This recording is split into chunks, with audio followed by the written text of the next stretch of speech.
Makanya jauh-jauh hari Allah mengingatkan bahwasanya jangan bersekutu dengan setan. Jangan minta tolong kepada setan, minta tolonglah kepada Allah.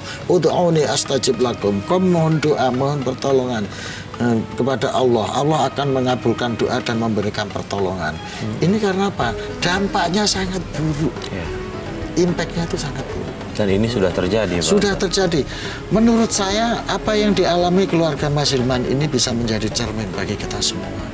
Bagaimana kehidupan itu bisa membawa mafsadah ketika keluarga kepala tidak bertanggung jawab dan anak mencari penyelesaian dengan cara yang keliru, mencari ilmu hitam. Mas Hilman, lalu kemudian kakak kedua gimana? Di mana dia? Kakak kedua saya sempat waktu itu di panti juga. Masuk panti? Masuk panti. Itu mengalami depresi berhubung tidak terima kenyataan karena orang tua saya meninggal. Jadi dia ikut kena gangguan jiwa. Terus dia dirawat di panti? Di panti. Sakit apa? Karena depresi aja atau ada yang lain gitu? Depresi cuma murni karena tidak menerima kenyataan. Nggak mau menerima kalau ibu sudah meninggal. Iya, Mas. Oke, Pak Ustadz. Ini kalau hal-hal yang kayak begini, Pak, untuk menghindari hal ini terjadi lagi nih, Pak Ustadz. Ketika kita tahu di keluarga ada musibah, apa yang harus kita lakukan nih, Pak Ustadz? Yang pertama, menghadapi hal seperti ini, kita minta tolong kepada lembaga-lembaga yang berhak. Misalnya di negara itu kan ada panti sosial. Itu negara punya tanggung jawab, punya hak untuk melindungi rakyatnya, menolong masyarakatnya menghadapi kondisi-kondisi yang seperti ini. Jadi mestinya lapor kepada aparat negara untuk minta pertolongan. Ini secara formalnya, karena negara yang diamanati untuk mengurus rakyat. Yang kedua, ini kondisinya Mas Hilman ini juga menjadi tanggung jawab tetangga secara muslim. Kamu jadi tanggung jawab tetangga, Pak? Oh iya, Mas. La yu'minu ahadukum hatta yuhibbu li akhihi kama yuhibbu li nafsihi. Tidak dibilang iman seseorang yang tidak menyintai saudaranya sesama muslim sebagaimana dia menyintai dirinya sendiri. Yang kedua, tidak akan masuk surga seorang tetangga yang tidak peduli pada kesulitan dan kesusahan tetangganya. Ini yang kita maksud. Jadi Nabi pernah mengatakan seperti itu.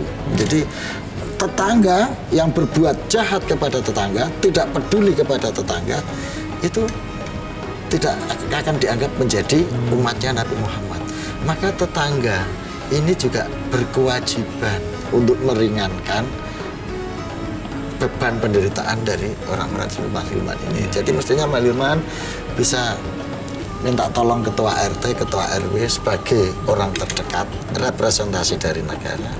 Yang kedua, bisa minta tolong tetangga atau tokoh masyarakat di situ untuk sekedar konsultasi, minta jalan keluar, supaya tidak terpeleset lagi ke jalan-jalan yang tidak diridhoi oleh Allah Subhanahu wa Ta'ala. Nah, Mas Hilman, kakak yang pertama sama kakak yang kedua tinggalnya di mana sekarang? Tadinya di panti. Yang pertama juga akhirnya dikirim ke panti juga. Sekarang pihak panti menolak untuk dikembalikan ke sana karena masih ada saudara. Jadi pihak panti nggak menerima. Oh, karena masih ada saudara, jadi pihak pantinya nggak nerima. Iya, betul, Mas.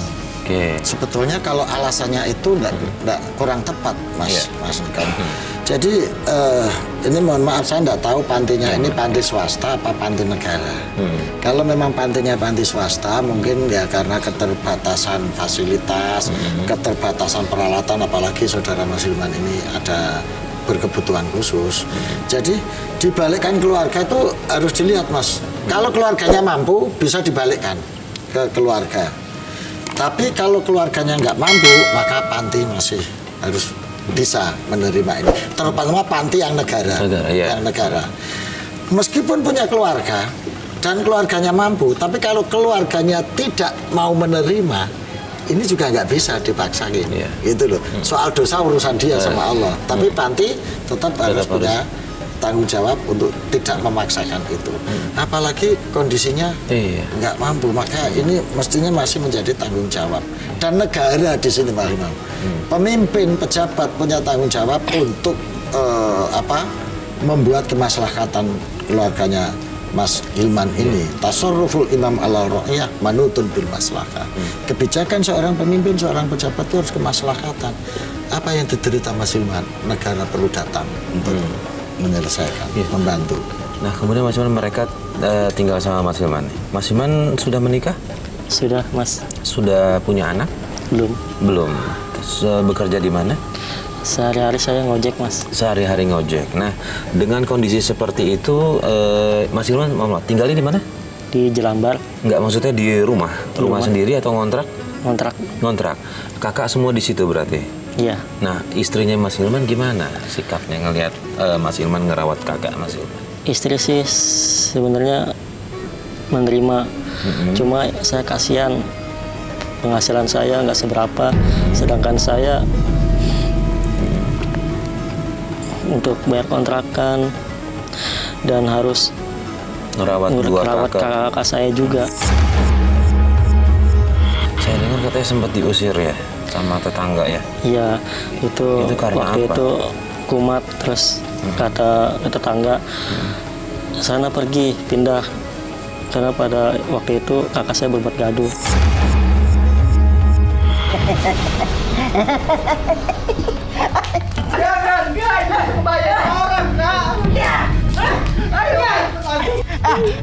Ian! Hilman! Ngapain sih? Udah mending kamu bawa aja kakak kamu pergi dari sini. Bawa dia kemana, Bu? Keluarga saya cuma dia doang. Ih, siapa yang peduli sama dia? Udah kamu bawa pergi aja dia dari kamu sini. Udah, ayo sini. Pergi. Ih, ngapain sih? Dasar orang gila. Jadi mestinya ya ini mudah-mudahan dengan acara tawakal ini ada aparat yang terketuk hatinya untuk bisa membantu meringankan apa yang disampaikan oleh Mas Hilman ini. Jadi ini cermin dari masyarakat kita sebetulnya. Ketika Mas Hilman menghadapi kesulitan ini, mestinya sebagai tetangga yang baik memberikan solusi. Mungkin terganggu karena sikap atau perilaku saudaranya Mas Hilman ini yang ternyata di luar kesadarannya mengalami kumat atau apa. Tapi alangkah baiknya kalau tetangga itu memberikan solusi, tidak hanya sekedar mengusir. Jadi misalnya tetangga ikut membantu bagaimana saudaranya Mas Hilman ini bisa dirawat di panti-panti sosial, dilaporkan ke pihak aparat negara. Jadi tidak mengusir begitu saja langsung suruh pergi. Tapi Mas Hilman tolong dibantu untuk menangani kedua kakaknya ini, lapor ke RT, RW, dinas sosial supaya ini ditangani dengan baik. Nah, sebaiknya seperti itu. Jadi daripada membahayakan daripada kalau dibiarkan itu. Saya mengerti mungkin tetangga-tangga ini juga terganggu, khawatir, takut. Tapi kan enggak bisa seenaknya langsung usir gitu. Tanggung jawab sosial kita juga punya. Bantu Mas Hilman untuk meringankan ini. Ya tadi itu lapor RT, RW atau aparat berwenang untuk bisa menangani yang terkena penyakit ini dengan baik gitu. Kalau itu bisa dilakukan, mungkin Mas Hilman bisa agak lebih ringan. Ya, dan saya yakin kultur orang kita pasti akan membantu kalau kita yang mulai dulu minta tolong ya Pak Ustadz ya. Jadi itu gitu Mas Hilman ya, tolong dipahamkan ya. Dan ketika diusir itu sikapnya sampean bagaimana? Ya cuek aja gitu kan, namanya orang stres gitu. Pas start diusir biasa aja. Terus Enggak. Mas Hilman sendiri jadi pindah apa enggak ketika diusir? Saya tetap di situ. Tetap di situ. Saya nggak ada di lokasi waktu itu. Saya cuma cerita dari kakak saya. Ya enggak, maksudnya setelah diusir Mas Hilman tetap memutuskan tinggal di situ atau Mas Hilman pergi ngikutin apa maunya tetangga? Tetap pergi jauh, cuma ntar kalau itu balik lagi, atau setelah tetangganya nggak ada balik lagi. Oh gitu, jadi kayak main kucing-kucingan Iya. gitu ya. Oke, mungkin solusinya adalah coba Mas Hilman konsultasi sama ketua RT setempat, gimana sebaiknya. Tadi juga Pak Ustadz bilang udah kasih masukan, kenapa enggak coba ke dinas sosial lainnya, panti-panti sosial untuk bisa ngerawat kakaknya Mas Hilman. Nah, ini saya kembali lagi balik ke yang soal ayah nih Pak Mas Hilman, karena Mas Hilman datang ke Tawakal nih Pak Ustadz, katanya sebenarnya walaupun iya ada sedikit mendoakan, tapi tetap ada rasa dendam di situ Pak Ustadz, ada rasa marah, masih nggak terima apa yang ayahnya lakukan ke ibunya dan ke dia nih Pak Ustadz. Benar begitu Mas Iya, Hilman? betul, saya masih dendam. Mas Hilman, saya sarankan supaya pelan-pelan Mas Hilman menghapus dendam itu. Siapa tahu, dan saya yakin kalau Mas Hilman bisa menghapus dendam itu, Mas Hilman akan menemukan jalan terang untuk meniti hidup masa depan. Karena siapa tahu bahwa dendam Mas Hilman, sakit hati Mas Hilman itu justru yang menjadi hijab untuk menjadi turunnya rahmat kepada Mas Hilman dan keluarga. Sehingga Mas Hilman sudah hidup susah, capek, menderita, tetapi terus nggak ada rahmat. Maka saya sarankan, hapuskan dendam, maafkan kesalahan orang tua, doakan dia baik-baik. Saya yakin dengan keikhlasan Mas Hilman, dengan penerimaan maaf Mas Hilman, dengan doa yang baik Mas Hilman kepada orang tua, Mas Hilman hatinya jadi bersih, sehingga tidak lagi memiliki beban masa lalu, dan ini bisa menjadi sarana turunnya rahmat. Amin. Mudah-mudahan dengan menghilangkannya dendam, dengan berdoa yang baik, ini pelan-pelan mulai terbuka jalan hidup Mas Hilman menjadi lebih baik. Istighfar setiap saat, lakukan sholat dengan khusyuk. Setiap habis sholat baca surat Ikhlas 11 kali. Setelah itu berdoa kepada Allah pakai bahasa Indonesia nggak apa-apa. Kalau susah ngapalin doa pakai bahasa Arab. Ya Allah, ampuni kedua orang tuaku, maafkan kesalahan yang sudah diberikan. Saya ikhlas menerima ujian dan cobaan, tapi angkat beban derita ini dari kami ya Allah. Itu secara tulus. Doa itu juga bisa termasuk untuk kedua kakaknya Pak Ustadz? Kedua kakaknya tadi. Iya, yang saya pengen berharap sembuh segala macam. Muawadaten itu.